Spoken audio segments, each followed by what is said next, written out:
She is called America's Joy Magnet, and Sherry Elise is joining us this morning talking about ways to boost our self-esteem after a long year and a half spent at home, connected mainly through social media. Sherry, good morning to you. Good morning, Matt. Great to be here with you. It's good to have you on. I think this topic applies to so many of us because we kind of just delve into social media, whether it's Instagram, Facebook, Twitter, you name it, and we watch other people's lives.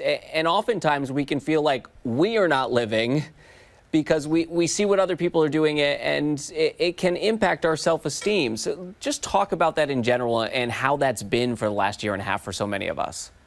I think it's such a great question. It's gotten a lot worse. So I work as a self-love and a joy coach, and I've noticed the increase in self-esteem issues and self-worth because honestly, like, we're looking at everybody's lives, as you said, whether it's the work that they're doing, whether it's their personal life, whether it's the things they have, how productive they were during the lockdown, how productive you were not.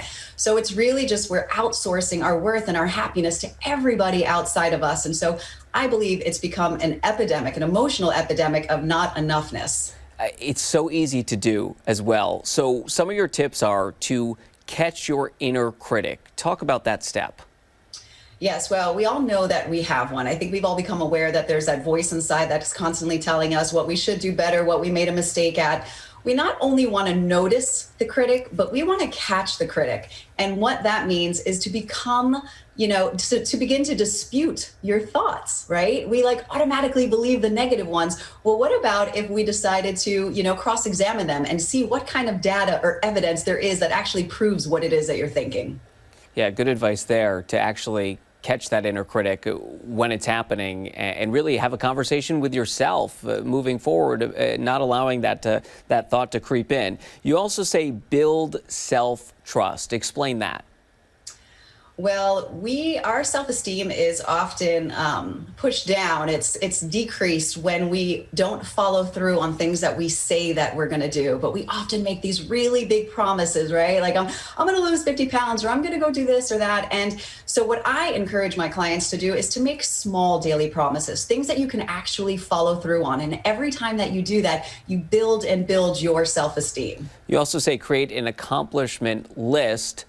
It is important, and I think it's something a lot of us don't do, is to recognize what we are doing, right?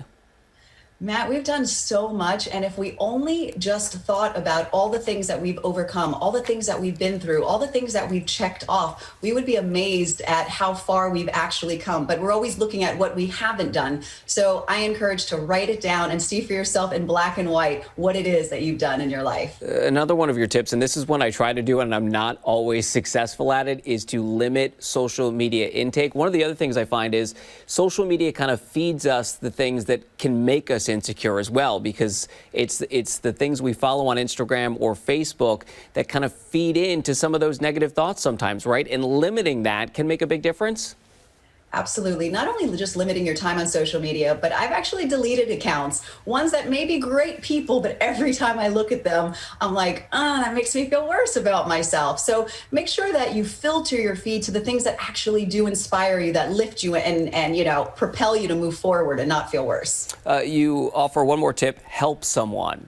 Talk about how reaching out to somebody else can really improve your own self-esteem.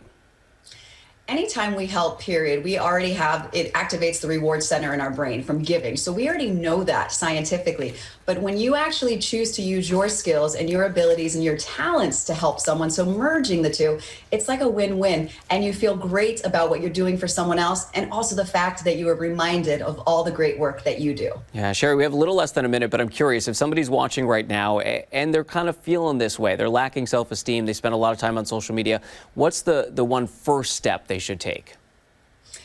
I would say first, just check your thoughts and be kind to yourself. Remind yourself that that person that you're probably looking at is probably having their own insecurities as well. We're all doing the best we can, so go easy on yourself. And I think oftentimes we forget to be kind to ourselves, and that's a good reminder. Sherry, good to see you. Thank you so much for coming on this morning. An important and good conversation to have.